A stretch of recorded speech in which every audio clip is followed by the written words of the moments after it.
देखिए यहाँ पे क्वेश्चन दिया गया है, क्वेश्चन आपसे बोल रहा है the centre of buoyancy of a floating object. मान के चलो आपके पास कोई ऑब्जेक्ट है वो फ्लोट कर रहा है, ठीक है, तो आपके लिए बताना सेंटर ऑफ ग्रेविटी के बारे में कमेंट करना है। यहाँ पे 4 ऑप्शन दिए गए हैं, आपको चेक करना है कौन सा ऑप्शन करेक्ट है और कौन सा इनकरेक्ट है, ठीक है।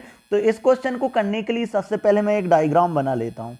जैसे मैंने यहाँ पे एक कंटेनर का डायग्राम बनाया, ठीक है, एक कंटेनर का मैंने यहाँ क्या कर दिया, डायग्राम बना लिया। जैसे ही मैंने कंटेनर का डायग्राम बनाया तो मैंने आपसे बोला इस कंटेनर के अंदर क्या भरा हुआ है, वाटर।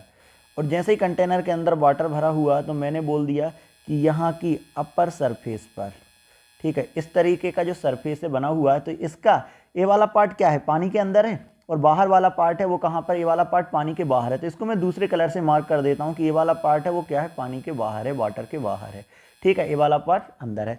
तभी क्या कर रहा है, ऑब्जेक्ट फ्लोट कर रहा है। क्लियर है, कोई दिक्कत तो नहीं। अब देखो जरा, अब इस ऑब्जेक्ट में कहाँ कौन सा पॉइंट होगा उनको मैं मार्क करता हूँ डिफरेंट टाइप के कलर से। तो सबसे पहले देखिए, अगर मैंने बात की यहाँ पर एक पॉइंट ले लिया, जैसे ही मैंने एक पॉइंट ले लिया तो मैं क्या बोलूँगा, ये मेरे पास क्या हो गया, सेंटर ऑफ ग्रेविटी। ये मेरे पास हो गया क्या, centre of gravity, centre of gravity of remaining part, मतलब समझिए रिमेनिंग पार्ट का सेंटर ऑफ ग्रेविटी हो गया ये वाला पॉइंट, ठीक है। अब चलते हैं आगे। अब देखिए जो पार्ट पानी के अंदर है, तो सबसे पहले देखिए अगर टोटल ऑब्जेक्ट के लिए बात करें तो क्या टोटल ऑब्जेक्ट का कोई ना कोई क्या होगा, एक सेंटर ऑफ मास होगा। तो मैंने बोल दिया कि यहाँ कहीं आपके पास इसका ये क्या है, सेंटर ऑफ मास है। तो सेंटर ऑफ मास पर क्या काम करेगा, सेंटर ऑफ ग्रेविटी एक्ट करेगा।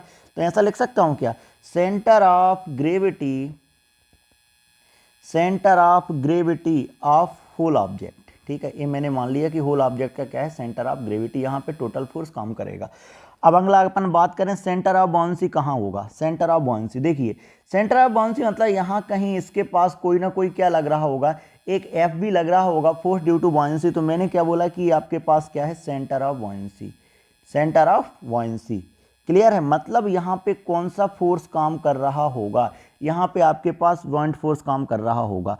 और ये जो बाउंसी फोर्स होगा यहीं पर भी क्या हो जाएगा आपके पास, तो ये क्या हो जाएगा, centre of gravity of the displaced volume. मतलब समझिए जहाँ पे जो डिस्प्लेस वॉल्यूम है उसका कोई ना कोई क्या होगा, सेंटर ऑफ ग्रेविटी होगा, या डिस्प्लेस फ्लूइड जो होगा वह उसका वहाँ पे क्या काम करेगा, सेंटर ऑफ ग्रेविटी। क्लियर है। अब मेरे पास 4 ऑप्शन दिए गए हैं, इन चारों ऑप्शन को मुझे चेक करना। पहला ऑप्शन क्या बोल रहा है, एट द सेंटर ऑफ, देखो the buoyancy of a floating object at the centre of gravity of object. तो आप देखिए जरा, क्या सेंटर ऑफ ग्रेविटी पर, at the centre of gravity मतलब बॉयंस फोर्स के सेंटर ऑफ ग्रेविटी पर काम कर रहा है, नहीं कर रहा है, ठीक है ना, क्योंकि centre of gravity whole object का अलग है और इसके अलावा ये अलग है। तो आप क्या बोल सकते हो कि ऑप्शन 1 आपके पास क्या हो गया, इनकरेक्ट हो गया। क्लियर है। अब देखो सेकंड बोला गया है at the centre of gravity of submerge part of the volume, submerge part of the volume मतलब जो पार्ट सबमर्ज है, ठीक है। तो सेंटर ऑफ ग्रेविटी जो पार्ट सबमर्ज है तो क्या हो गया, at the centre of gravity the submerge part of the volume. तो आप क्या बोल सकते हो, centre of gravity of submerge of the object will be at the centre of bouncy, ठीक है। तो अपन क्या लिख सकते हैं इसमें, centre of gravity of submerge, submerge part of the object will be at the center of buoyancy if the object is uniform. अगर देखो अगर ऑब्जेक्ट यूनिफॉर्म होगा तो आपके पास क्या हो जाएगा कि centre of gravity, centre of gravity जो होगा वो आपके पास क्या वहीं पर क्या काम करेगा, बॉइंट फोर्स काम करेगा। बट अगर आपके पास अदरवाइज अगर आपके पास क्या होगा, नॉन यूनिफॉर्म ऑब्जेक्ट होगा तो क्या हो जाएगा, शिफ्ट फ्रॉम